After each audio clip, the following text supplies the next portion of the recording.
Okay, welcome everyone to QPW number 15, the Queer Politics webinar, and our 15th session, which we're very excited to reach that number and continue on with some great presentations and scholarship and activists and advocates that will continue on through the rest of this year and into next year.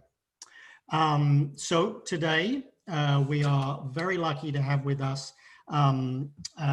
Melissa Michelson, who is the Dean of Arts and Sciences, a new Dean of Arts and Sciences at Menlo College, and has worked for a long time in areas and realms of public opinion and LGBTQ politics, produced the fabulous book Mobilizing Inclusion, and some co-authored work with our other presenter, Brian Harrison.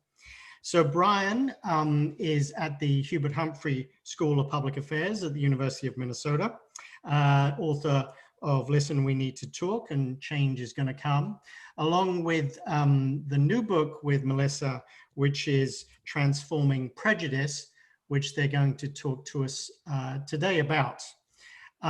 Similar format to our usual presentations. We'll take roughly half the time with Melissa and Brian taking us through some of their work and findings. And then we will have roughly half the time for questions, comments, and opinions. And if you'd like to get on the list of questioners, please send me a chat message or communicate to me somehow that you want to be on the list. You don't need to tell me your exact question, just that you want to be on the list to ask a question. And I'm going to invite Melissa and Brian to present and share any slides if they have slides to share. We will be turning to a different topic next week about the United Kingdom, Jack Bailey, who I'll tell you about at the end of today's session. But without further ado, let me hand it over to Brian and to Melissa for Transforming Prejudice. Thanks for having us. And, you know, we're excited to share this work. Some of you know, Brian and I did a big book tour for our last book project together, and we're sad that we can't go on the road and see all of our friends and share our work. So we're really grateful for this format so we can tell you about this book. All right, so I'm going to just dive right in if I can manage to, there we go. So this is, as Andy mentioned, our second book. When we were wrapping up the work for our previous book, which we had conducted in cooperation with a number of community organizations, we moved into a new phase of work because it seemed like, well, the same-sex marriage question was over, and what happened was a lot of the organizations we worked with started turning their focus to transgender rights, just as we were wrapping things up in 2014. So even some of the experiments that we talk about in that previous book were moving towards that new direction. And so in this new book, we're focusing more explicitly on shifting people's attitudes towards transgender people and transgender inclusive policies. And as y'all know, there's a lot of work to be done in this area. We've seen amazing advances in support for gays and lesbians over the past few decades, but there's really quite a lot of room for improvement in terms of equity and inclusion, and the full rights being given to the members of the transgender community. And so, again, this is why we decided that this would be the focus of our new set of experiments. And we dedicate the book to the transgender women of color who have been murdered. And as you all know, because again, this is the right kind of audience for that, you all know that this is an epidemic of violence that's really been plaguing the transgender community and transgender women in particular. And so really we need to shift attitudes, not only because it's the right thing to do, but because people are dying. So the theory that we advance in this book is the identity reassurance theory. And the idea here is that often when people are determining how they feel about transgender people and transgender inclusive policies, a lot of that is based on their own identities, and a concern that if gender isn't stable and binary, that calls into question their own identity. And so part of the reason that there is resistance to openness to transgender people is because of threats to their self-esteem. And so our idea here is that if you can reassure people about themselves and boost their self-esteem, that makes them more open to the information that you're giving them and to the idea that you can extend equality and rights to transgender people, and it doesn't necessarily threaten you. It doesn't make you a bad person. In fact, maybe it makes you a better person, right? And so it's about reassuring people about who they are, getting to their core values, thinking of themselves as good people, and getting them to think less about how they're afraid of transgender people, or how they're afraid of losing their identity as a man or as a woman, because now gender isn't what they thought it was, you know, for their whole life, that it's this very binary, very stable idea. So this is the theory that we developed through the book, and we test it through a variety of experiments. So there's 9 experiments total in the book. The first one is actually testing the theory from our 2017 book, which was the theory of dissonant identity priming. And I'm just going to assume you all read that book and you're familiar with that theory. But the point of the Jack Reed experiment was to show that we really needed to go in a different direction when moving from talking to people about same-sex marriage to talking to people about transgender rights and transgender inclusive policies, that this was going to take something different. And then we walk you through in the book how we come to the theory, and then we test it in a variety of ways. So we're not going to share all of the experiments because number one, we just don't have enough time for that. And number two, if I tell you everything, you won't buy the book, and I want you all to go buy the book. So we're going to talk about 4 of the experiments today, numbers 4, 5, 7, and 9, with a little bit of number 6. And so I'm going to turn it over to Brian now to talk through the first couple of experiments. I will unmute myself. There we go. So I wanted to call the book "It's Not Me, It's You," or "It's Not You, It's Me," or "It's Not You." Either way. And Melissa vetoed that, but that is really what the book is about. Initially, we looked at messaging, which is the focus of our 2017 book, and we thought, okay, if we can find the right message about transgender rights, maybe that's going to make a big difference. But after the initial experiments, including replicating our last theory, we found that doesn't work. It doesn't work the way that it did for marriage equality.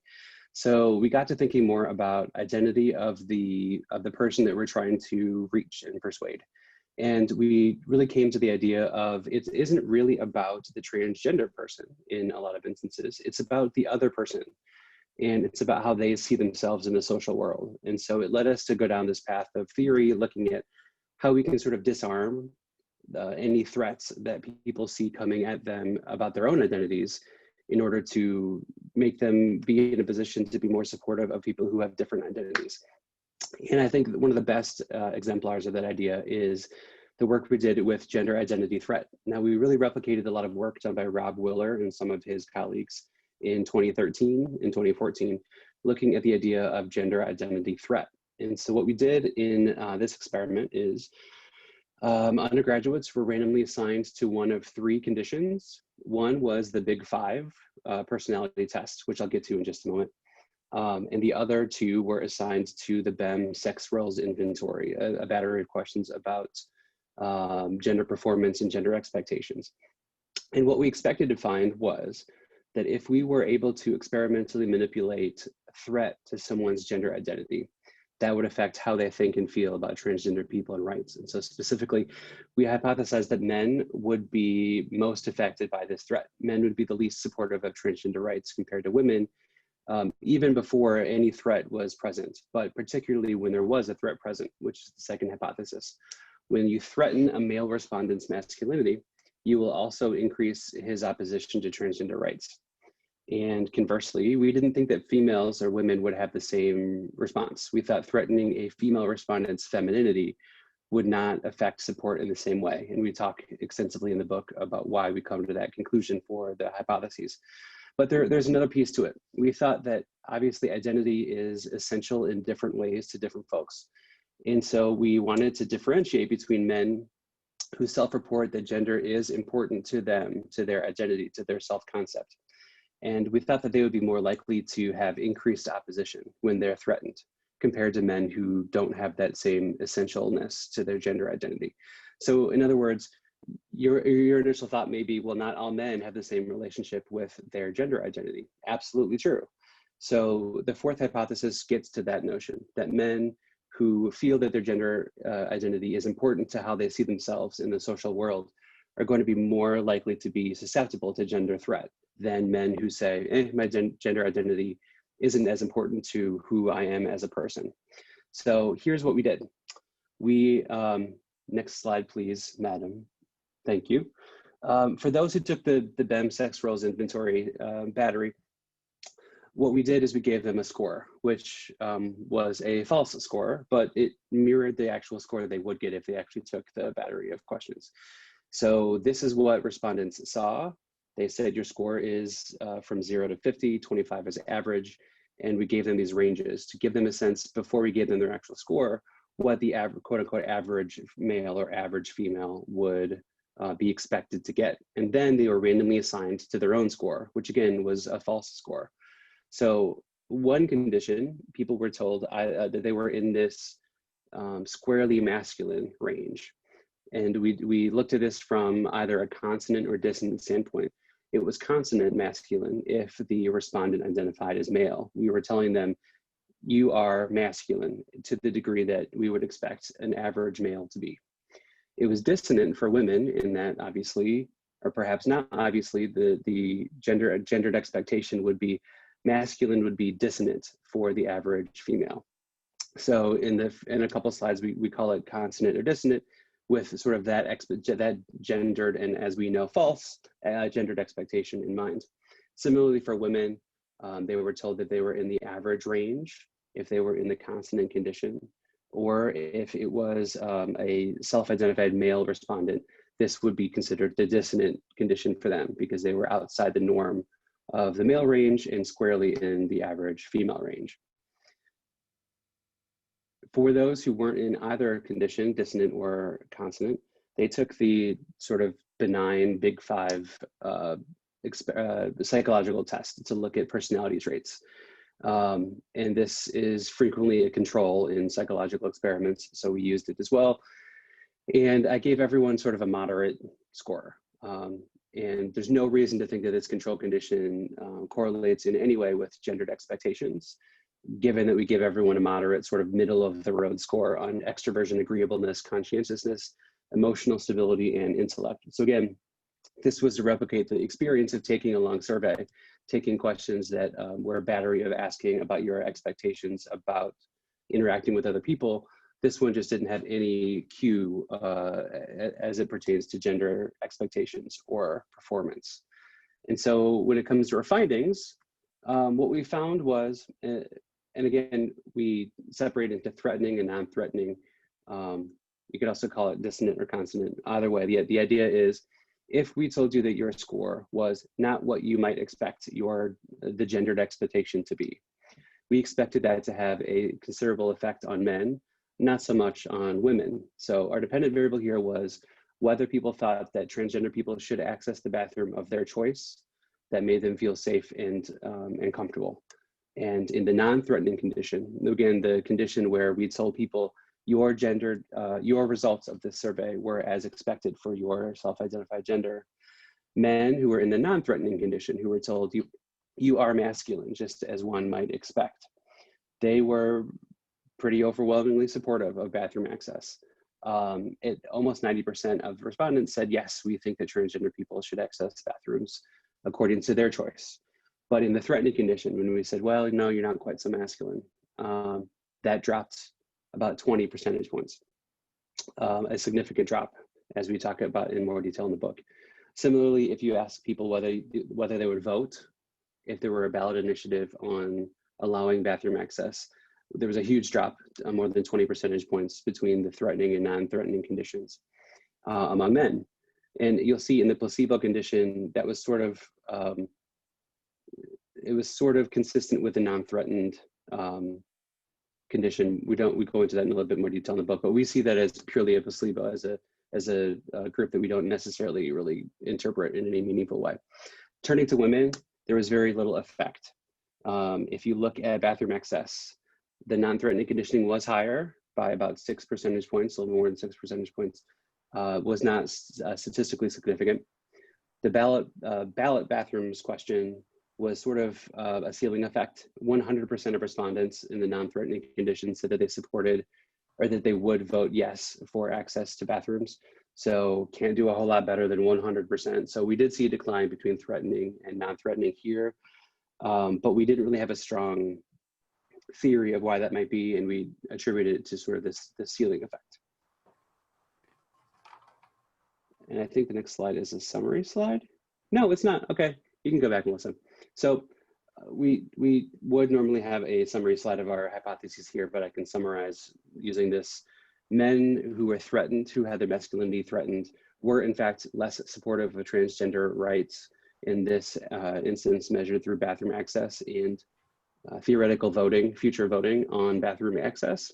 Women, we say there was no effect, at least not in a measurable way.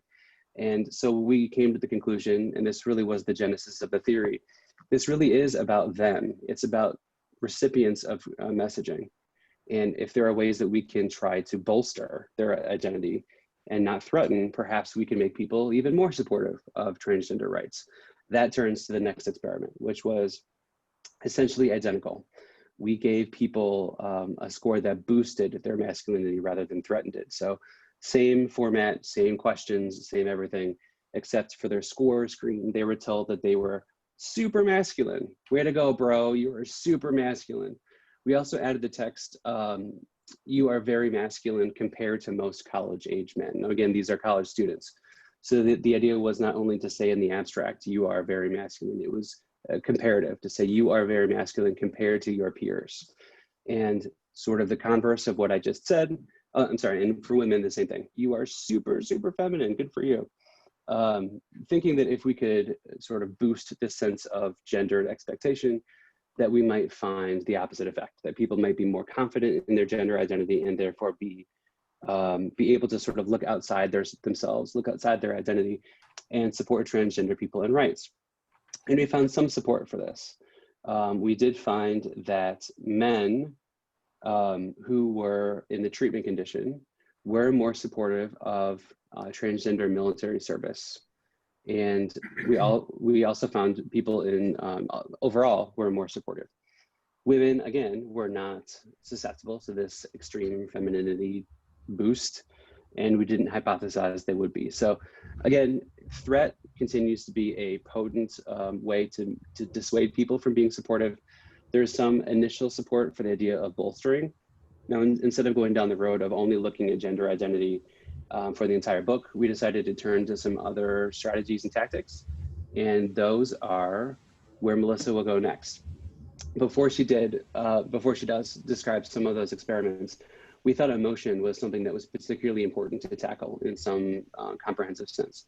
So we turned to Robert Plutchik's Wheel of Emotions, which I think adequately describes me this year. I'm a wheel of emotion. And just generally speaking, in the book, we go through this in more detail, obviously, but what he takes an evolutionary biology approach to emotion and identifies 18 discrete emotions that he says constitutes the spectrum of emotion that humans experience. And he categorizes them into this handy dandy wheel. And looking at it in the middle, the brightest colors are what he sees as the brightest and most vibrantly felt emotion. Ecstasy, admiration, terror, amazement, grief, loathing, and rage. And I think I went through all those emotions on Tuesday night as well. But so the reason that we're relying on this wheel is we know that there's a lot of emotion wrapped up in feelings and beliefs about transgender people and rights. And our goal was to look at this in a systematic way and try to find a way that we could, in some ways, downgrade someone's emotion. So they might feel, for example, they might feel disgust about transgender people and rights, which is in the lower left-hand corner. If we could somehow downgrade that to boredom, which in this instance means sort of indifference or lack of interest in attending to, that would be a win. Because if we could take this disgust and really transmit it into something that is more malleable, or at least something that's more inert, that would be a win in terms of changing emotion for people. And so we have a whole chapter on emotion, and we turned to those sets of experiments because we thought it was a pretty robust way to switch off people's intense emotions and get them to sort of a safer and more healthy place to then listen to what we would say next. So with that, I think Melissa will talk a bit about one way we did that. Yeah, so one of the things we did was we thought, well, if people feel disgust and fear about transgender people, what if we made them feel happy? What if we made them look at a bunch of pictures of really cute puppies? And so we tried that, and the contrast was that we showed them pictures of large furry spiders. And this was somewhat successful. It turns out that if you showed people puppies instead of spiders, you put them in a better mood and they were happier, and then they were more likely to be supportive of transgender people and transgender inclusive policies. The obvious drawback to this is it just seems kind of impractical to just constantly be barraging people with adorable pictures of puppies, which actually doesn't sound that bad now that I'm saying it, but while it worked, it really didn't seem like it gave us much to work with, right, in terms of giving feedback to advocacy organizations. So it's a fun little experiment, and we even got an email from somebody saying, those spiders were excessively scary, you didn't warn me, which just made me really crack up. Moving on from that, though, we get into the emotion of moral elevation, right? And I really hope that playing you this little clip.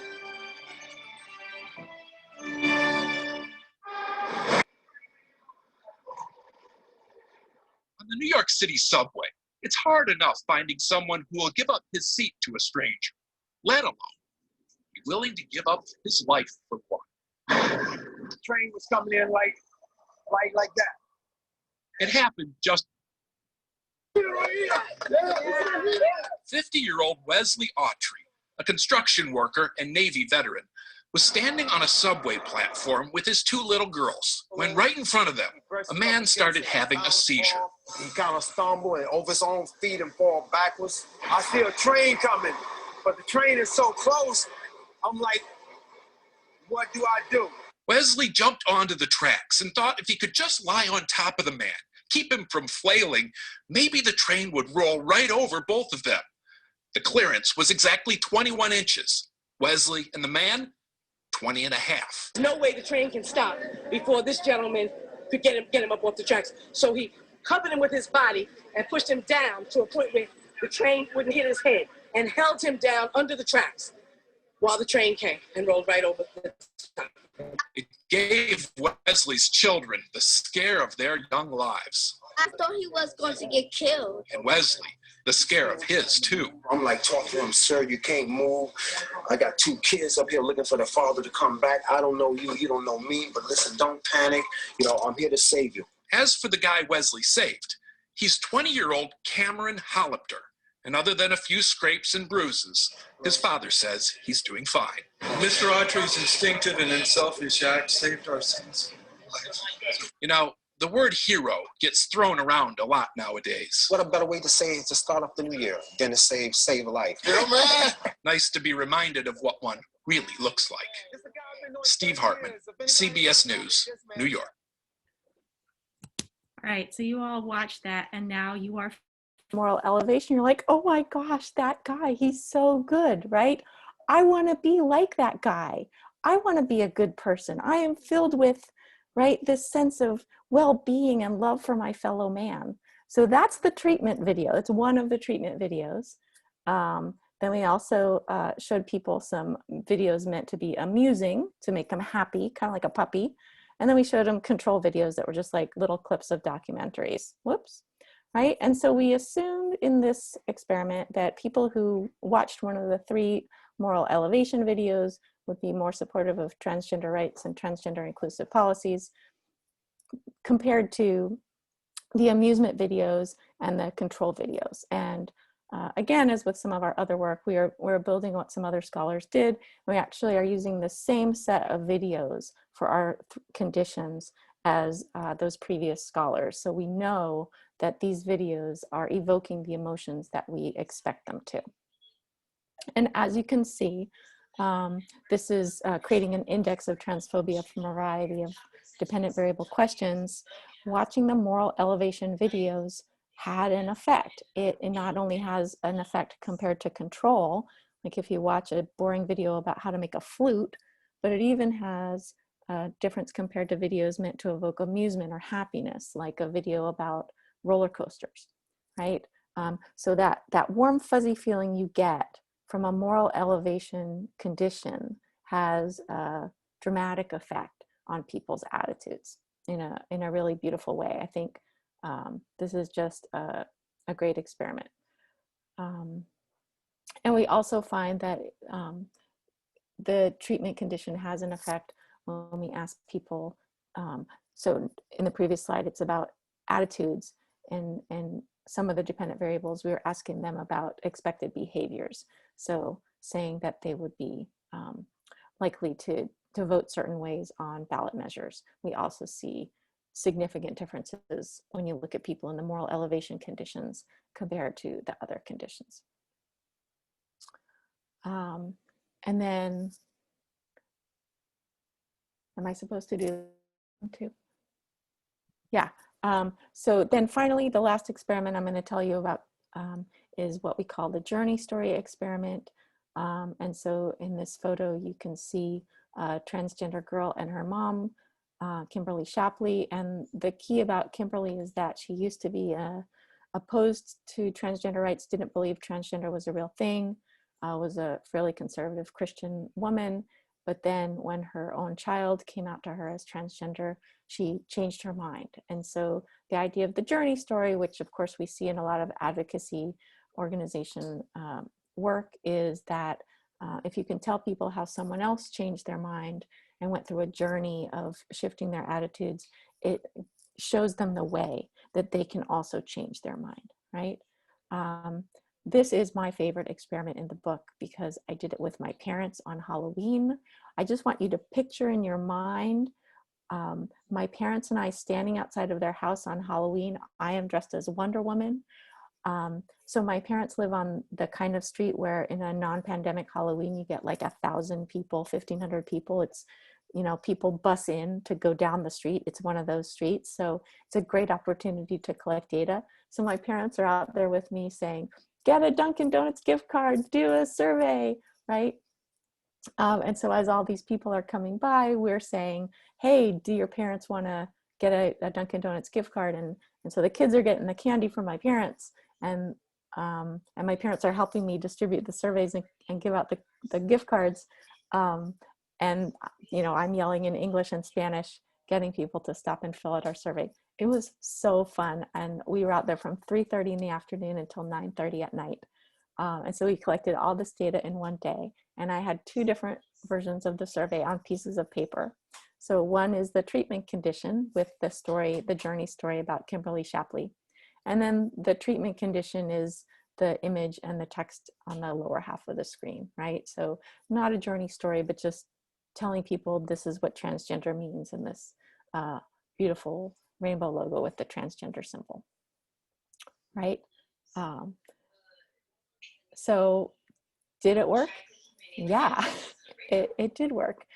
People in the treatment condition, so people who were given the journey story, were more likely to be supportive of transgender rights, less likely to say that transgender people were sick, more likely to support protections against job discrimination.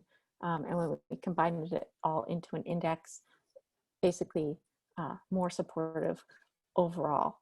And again, just part of the reason this is one of my favorite experiments is because it was really low cost. We collected all the data in one day. My parents got to help me. And it's a great way for people who are like, you know, graduate students or people without a big research budget. Like, we can't all do a big survey. But if you can find a place with a lot of foot traffic and you've got a couple of people to help you, you can go collect some data that actually can help you prove something. So I love this experiment. And that's it. Thank you so much again for letting us come and talk to you about our work. Wonderful. Thank you. Thank you, Brian, and thank you, Melissa. We are going to start with Sam Ritzholtz on the first question. Hello. Thank you so much for such an interesting talk. I really enjoyed hearing about your presentations or your experiments. I will say that this type of experimental approach is a bit outside of my subject matter, but I hope my question isn't too left field for you. But as you were presenting, I was just wondering what you, I guess the geographic limitations of this approach, or the geographic relevance rather, and how much the framing and the cultural context impacts the effectiveness of these treatments. And I ask that because I'm an American who lives in England, and in England, the contours of the trans right debates, while similar to the American context, are quite different in that instead of it being like, oh, these people are going to put you at risk in a bathroom, it's more like, well, recognizing that gender's performative or non-binary is an affront on the rights won by women and the differences, and doesn't recognize the difference in sex. So I'm just wondering, like, do you think this discuss thesis, as you'd call it, or this type of emotional response when it's in the framing of the American context, do you think that would translate to another context such as England, or do you think it's very dependent on the I guess, public discourse and framing? Well, I think as Americans, we're supposed to say we're number one, right? We're the best. And no, I'm just kidding. Yes, I think the key thing is the emotional response. I think in a comparative context, if you can find the right way to bolster someone's identity in the same way, whatever that might be where you are, I think it would have the same effect. So for example, if there's a country where gender really is not a binary concept, it might be a different sort of threat. It might be a different sort of identity that needs to be bolstered. But I think the theory suggests that whatever is contextually important and whatever sort of is an important concept or an important element of someone's self-concept to be threatened or bolstered, whatever that might be, I think it would still apply regardless of what that might be. Yeah, I think people are people. Everyone needs to have a strong sense of self-esteem. And I think in many countries, the negative reactions people have to transgender and gender nonconforming people is to some extent based on these emotional responses, these feelings of fear and disgust. So I would expect the theory to transfer to other countries, even if the details of the messaging needed to change. Great. Just to add into that, I suppose it might be interesting in the non-European context of Asia, where I think a lot of people might argue that the sort of hierarchy of sexual minorities is flipped around, in the sense that you have sort of straight people, you have trans, two-spirit, gender non-conforming people, and third-class citizens, again, lesbian Asians in much of Southeast and South Asia. And it might be interesting to see how dimensions and perceptions of masculinity and femininity play into an Asian sort of perception of where I sit in society and what the threats are. Because certainly there seems to be some evidence that trans people have a slightly, I wouldn't say easier, but different route to navigate in the politics and legal identities in those countries more than gay and lesbian. Let us turn to Gabrielle. Thank you for a great presentation. I think this book is very impressive, not just for the sheer number of experiments, but also for the creativity of the experiments. And I just wanted to ask if you could elaborate on how do you think, how long-lasting the changes in support for transgender rights are? Like, in other words, do you think that the treatment, if we go back a month later and we ask the same question to those people, would you expect to see support for transgender rights still higher compared to the control or not? Because I think this is relevant, like if we want to change people's attitudes and minds. We got this question often with our 2017 book, and so we make this argument there, but I think it applies here as well. I think because we're looking at people's identity, something that is long-term, something that is unlikely to change quickly. And we're appealing to things that are closely held or the elements of an identity that are close to someone's core concepts. They're more likely to be durable than if we just were to find the right message at the moment. So I think, you know, we don't measure it. We don't have the $1 million that others do in their grants. But theoretically speaking, because we're really dealing with identity and that is less likely to change, if we can somehow tie your or the respondent's identity to this sort of amended view of transgender identity in lieu of their identity strength, it is more likely to be long lasting. Of course, we don't know that, but that's theoretically what we would say. Good. If Melissa doesn't want to add to that, let me turn to Howard Rosen. Hi, thanks very much. I'm thinking about your journey story experiment and noticing that in a population of Halloween trick-or-treaters, you'd have a lot of parents, and you'd have a lot of parents with elementary school age children, and your story is a parent with, your treatment story is a parent with a kindergarten to young elementary age student. So have you tested that result on other populations, and or does the result indicate an affinity to a posture of I will always love my child rather than a support for transgender rights particularly?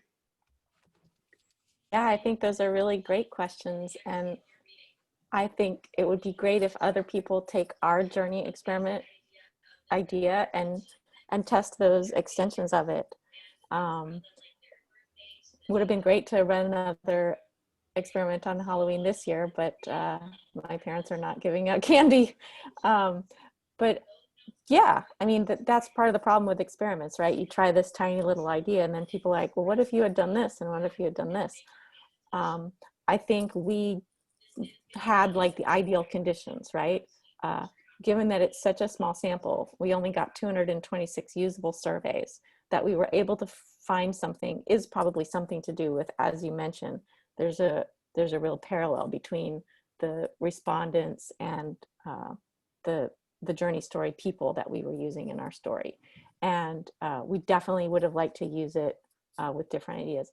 That said, I think if you think about like some of the more famous advocacy group advertisements that they've used, right? In North Carolina, the story of Zeke and how his coworkers like, you know, well, I was a little uncomfortable at first, but then I got used to it. And that's all adults. And it's just about how you find out your coworker is transgender, but then you become okay with it, right? And we see that in other advertisements too, where this idea of the journey story is a powerful way to help people move past their transphobia and be inclusive. So I think there's a lot of evidence, not just from our journey story experiment, but just from the real world work that advocacy groups are doing, that this is a winning strategy. I would just add, and I keep looking over because as a parent, my second grader is trying to come into the room. I think I look at it a little bit differently. Everyone essentially in the experiment was a parent, so we didn't have to worry about identity priming effects. There's a lot of work that shows that even pretty nominal identity primes can have a huge effect on attitudes and behaviors. And in this instance, generally speaking, the population, we controlled for that already. We didn't have to worry about identity priming effects. It'd be really easy to replicate this with different instances of, saying instead of having a person and a child, having a person and a coworker, or testing a whole bunch of different identities. But for this specific one, like Melissa said, it was a little bit opportunistic because she had this magic Halloween place and we wanted to take advantage of that. But really the population was similar enough that we felt confident with a pretty simple treatment and control, and attributing the differences only to the added paragraph or so of the treatment. Just want to, before I call on Liz Barker, I wanted to follow up on the question about the role modeling effects. It seems to me that there's a lot of evidence that you reinforce about narrative stories being a way into people's hearts and providing pretty powerful sort of treatments to transphobia. If you started to think about the types of narrative stories and the types of role models that exist in society, do you have any feel for the power of the punch of a certain person or community or figure, the nature of the legitimacy and the visibility of that narrative story? And obviously from my side, I'm thinking about elected officials. I'm thinking about what is the comparative power of a narrative story from somebody like Sarah McBride or any other out transgender non-conforming elected official. Is that a sort of incrementally larger, weightier treatment to the disease of transphobia? It sounds like we're plugging our 2017 book, and I promise we're not, but then again, maybe I guess we are. We do address that question in our book from 2017, and that we call it the dissonant identity priming theory, where we show that different primes, different cues have different effects. So I think to your question, I think the best cues, the best elites to sort of push a narrative story, or really any identity prime, is someone that is seen as representative of an identity group, and someone that is potentially seen as a dissonant identity cue. So for example, so like an NBA player, Dwayne Wade, for example, has become a really prominent leader, frankly, in advocating for his transgender child.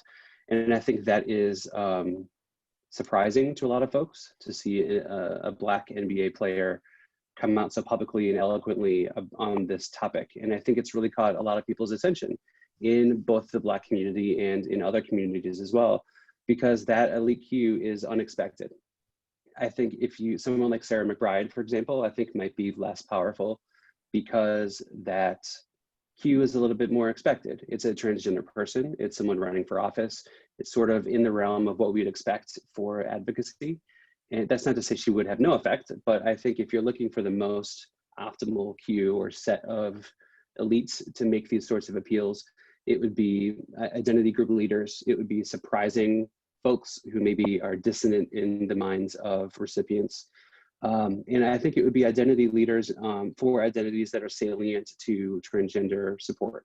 So as we wrote about in 2017, finding identities that are central to people's attitudes and behaviors toward the transgender community are the most important. So for example, religious leaders could be important in this regard. Some people are opposed to transgender rights because they think amending your gender identity in some way or coming to terms with your identity in some way is against God's plan, for example, off the top of my head. And if that is your objection or inability to move forward with support for transgender rights, finding a cue that can sort of interrupt that thinking along the line of a religious identity, I think would be particularly powerful. And now I'll shut up because I know Melissa wants to say something too. No, it's all good. People should just buy the books and read the books, and they'll read all about priming theory and identity reassurance theory. I don't know though, because I think what we found in the Jack Reed experiment is that maybe identity priming doesn't work so well on transgender rights. That said, that was one experiment, right? We were using a Vietnam veteran to reach out to people and see if we could shift their attitudes about transgender military service, and there we found that it didn't really help if people saw this military guy talking about military service. So it was just one experiment, but it suggested that identity priming doesn't have the same effect when we're talking about transgender rights. That might need more experiments to further develop it. I do think it does something that people see transgender people and non-conforming people in positions of power as elected leaders. I think there's plenty of evidence out there about how contact with transgender people, even if it's mediated contact, even if it's just someone they know from television, reduces transphobia. So that also works. I think that's another way to battle the disease of transphobia, as Andy put it so nicely. But I don't know if that's really the same as our theory of dissonant identity priming. Great, thank you, thank you. Okay, let's take Liz Barker. Hi, hello. Sam Ritz-Holtz was quite right. The whole context for the debate on trans issues in Britain is different. It's not an overtly religiously biased or fueled thing. It's a really primarily driven by a bunch of people who fought for women's liberation in the 1970s and who now believe that what they achieved is somehow under threat, particularly by trans women. That there is almost no discourse at all about trans men in anything, and I wondered whether that is the same in your studies and in your findings. And that then leads me on to ask, what is it that people who are concerned, what is it that trans women's identities, what's the threat that they pose to people who are not trans that makes them react in the negative way that they do? What's the fear that they trigger? Have you been able to find that out in your studies?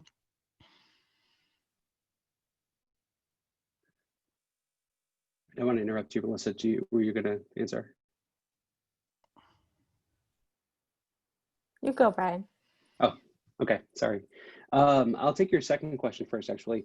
We do talk about transgender women a bit in our chapter about gender in the book, about why they may trigger additional threat.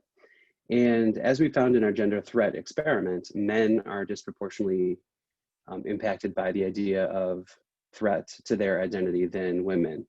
And although we didn't test the differences between trans men and trans women, we hypothesize at least that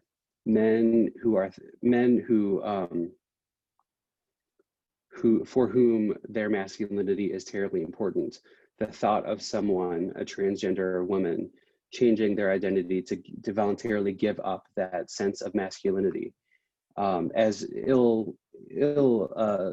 as wrong as this conceptualization might be, that itself is threatening. Why would a person give up their masculinity on purpose? Why would they? And at least we suggest in that chapter that it was that loss of power, that loss of masculinity, that particularly threatened men and were particularly threatened by transgender women. We don't necessarily test for it explicitly, but that's at least what we came up with. Okay, thank you. Let's turn to Zain Marib. Hi, everyone. Can you hear me? My mic has been acting up. Okay, great. Thank you. So when you were introducing the way that you've drawn on gender identity threat for your experiments, what popped into my head was homophobia. And I was thinking about how in its really early iterations, it was conceptualized as a result of what was understood as a wounded masculinity that was held predominantly by Black and Latinx men who were assumed to be threatened by the hyper-masculine look of white gay men in the 1970s, right? So the kind of athletic clone appearance. And Cynthia Handhart's work on the construction of gay neighborhoods and safe spaces argues that this understanding made race serve as a proxy for threat, which assigned permanent criminal status to Black and Latinx men, and also precluded them from identifying as gay, right? So they weren't seen as going into these neighborhoods to cruise or partake in the trappings of gay neighborhoods, but as threats. And then in turn also assigned permanent victim status for white gay men. And so I guess the question that I have when I think about gender identity threat is threatened gender really doing the work here? Because it seems to me that what's actually happening is that attachment to masculinity, whatever that means, is what is provoking a policing response, right? And I know that you don't find this in your experiment. In fact, it's the opposite, right? That people who are confirmed to be more masculine, right, have a less negative response. But I guess I'm just wondering, for whom is that true? And is this a story about gender doing the heavy lifting and gender identity, or power? And if it's power, then I guess I wonder about the normative consequences of telling respondents that masculinity is in fact salient and something that is really important in a study about how gender is about a degree of self-determination.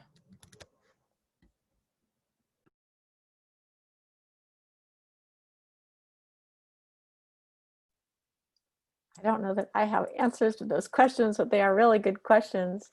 I think that bolstering people's masculinity worked, definitely says that it is something about people's gender identity. We'd have to run some more experiments to see, is this more about power? How does it intersect with race? Which I think is a great question. I think the answer, as almost always, is we need more data, we need more experiments. Those are all really good follow-up questions, right? We did a whole bunch of experiments again, but folks need to do more.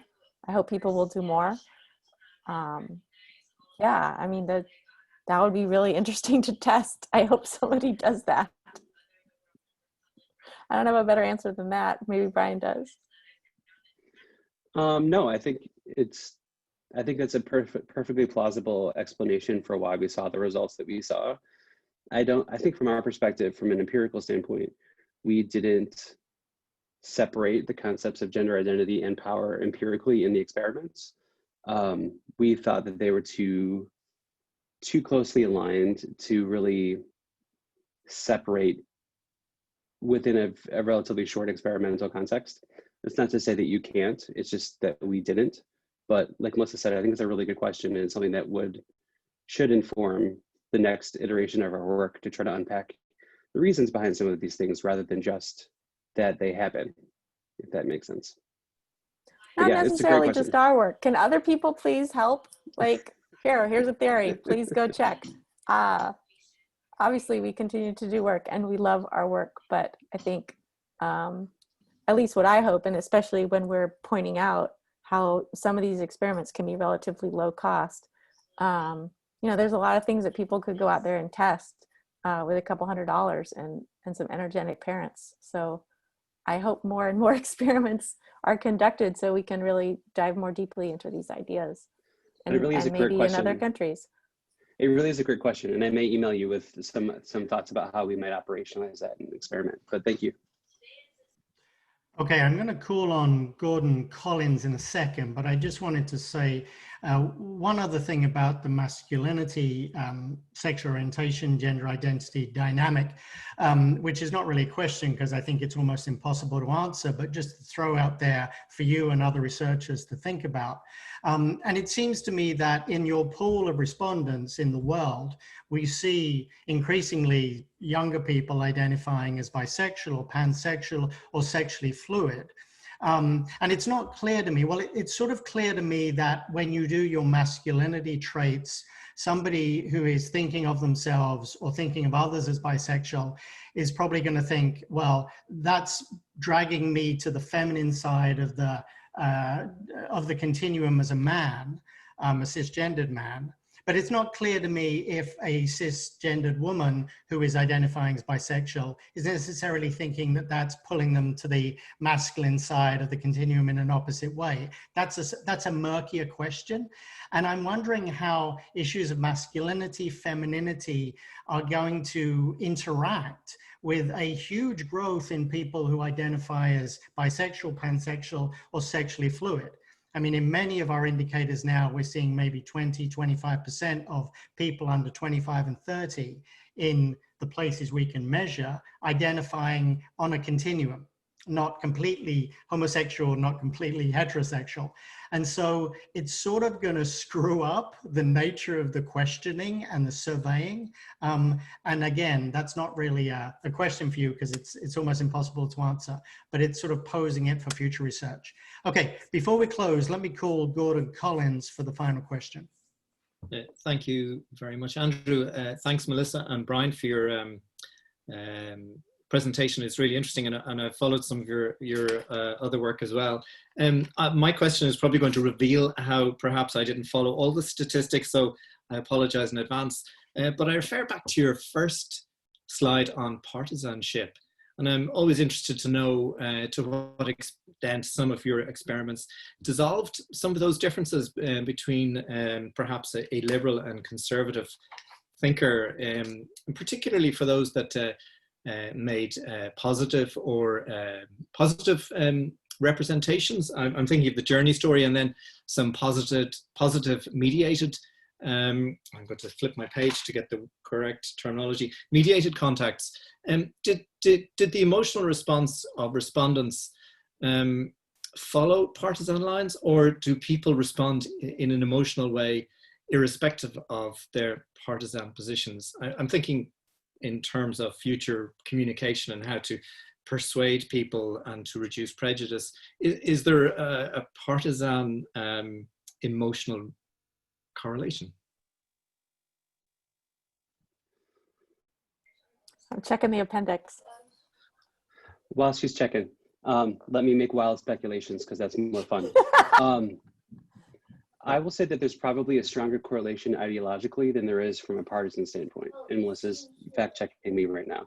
But to me, it seems more consistent with work in ideology showing, preferences in terms of authoritarianism, empathy, some of those things correlating with ideology. I would imagine that those correlate more regularly than strict partisan identity. But again, Melissa is going to show how wrong I am when she finds it in the appendix. Well, we didn't run any interactions. We control for partisanship in a number of the models in the appendix, but we never are running interaction terms. So I don't know that we can really answer Gordon's question. We'd have to go back to the data and check that.